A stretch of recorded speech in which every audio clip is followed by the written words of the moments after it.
நாம் ஏதாகிலும் போட்டியிலே நாம் கலந்து கொள்கிற பொழுது எப்படியாவது நாம் வெற்றி பெற வேண்டும் என்று சொல்லி நாம் நினைப்போம்.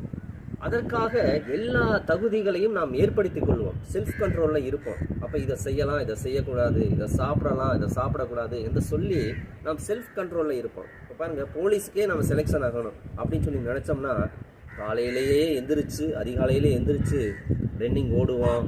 அப்புறம் பாருங்கள், மரத்தில் கயிறை கட்டி அதை பிடிச்சி அப்படியே மேலே ஏறுவோம். இப்படி எல்லா ட்ரைனிங்கும் நம்ம எடுப்போம். அது மாத்திரமல்ல, சாப்பாட்டுலேயும் நம்ம கண்ட்ரோலில் இருப்போம். என்ன ஐட்டம்லாம் சாப்பிட மாட்டாங்க, நல்ல ஃபுட்டு, ஹெல்த்தி ஃபுட்டாக சாப்பிட்டு நல்ல தன்னுடைய உடல்நிலையை நல்ல ஆரோக்கியமாய் அந்த எல்லா காரியத்தையும் செய்வதற்கு, வெற்றி பெறுவதற்கு தகுதியாய் அதை ஏற்படுத்தி கொள்வார்கள். இறுதியிலே அவர்களுக்கு வெற்றி பெற்ற பிறகு அங்கே முடி சூட்டுவார்கள், கிரீடத்தை சூட்டுவார்கள். இதெல்லாம் இந்த பூமியிலே நம்முடைய வாழ்க்கைக்காக நாம் பண்ணுகிற ஒரு காரியம். ஆனால் தேவன் என்ன சொல்கிறார்? 1 கொரிந்தியர் 9வது அதிகாரம் 25வது வசனத்திலே, பந்தயத்துக்கு போராடுகிற யாவரும் எல்லாவற்றிலும் இச்சையடக்கம் உள்ளவர்களாய் இருப்பார்கள். அவர்கள் அழிவுள்ள கிரீடத்தை பெரும்படிக்கு அப்படி செய்கிறார்கள். ஆனால் நாம் அழிவில்லாத கிரீடத்தை பெரும்படிக்கு நாம் அப்படி செய்ய வேண்டும் என்று சொல்லி தேவன் சொல்லுகிறார். அப்போ நாம் இந்த வாழ்க்கையிலே நாம் செய்கிற எல்லா காரியங்களும் ஒரு நாள் அந்த கிரீடம் நாம் வெற்றி பெற்ற எல்லா காரியங்களும் ஒரு நாள் அது மறைந்துவிடும்.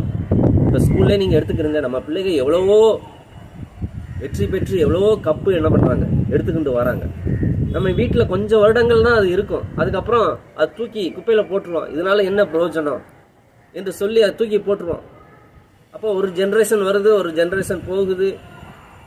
இப்படியாக இருக்கிறபடினாலே அதை கொஞ்ச நாள் வச்சுட்டு அதை தூக்கி போட்டு போயிடுவோம். இதெல்லாம் அழிந்து போகிற ஒரு காரியமாக இருக்கிறது. ஆனால் இந்த வாழ்க்கை என்கிற ஓட்டத்தின் முடிவு ஆண்டவராகிய தேவன் நமக்கு கொடுக்கிற ஒரு காரியம், அது ஜீவ கிரீடம், அது அழியாத கிரீடம். அப்போ அதை பெற்றுக்கொள்ளும்படிக்கு நாம் வாழ்கிற வாழ்க்கையிலே நாம் இச்சையடக்கம் உள்ளவர்களாய் இருந்து நாம் ஓட வேண்டும். செல்ஃப் கண்ட்ரோல் நமக்கு இருக்க வேண்டும். எப்படி வேணும்னாலும் ஓடலாம் என்று சொல்லி நாம் நினைக்கக்கூடாது.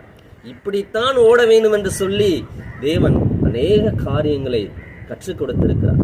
அவருடைய அடிச்சுவடுகளை பின்பற்றி நடந்து வரும்படி நமக்கு மாதிரியை அவர் வைத்து போயிருக்கிறார். அதன்படி நாம் நடந்தோம் என்றால் நமக்கு அழிவில்லாத கிரீடம் தேவன் நமக்கு கொடுப்பார். அதை நாம் பெற்றுக்கொள்ள வேண்டும். அதற்காக நாம் ஓடுவோம். கர்த்தர் நிச்சயம் உங்களை ஆசீர்வதிப்பாராக. God bless you.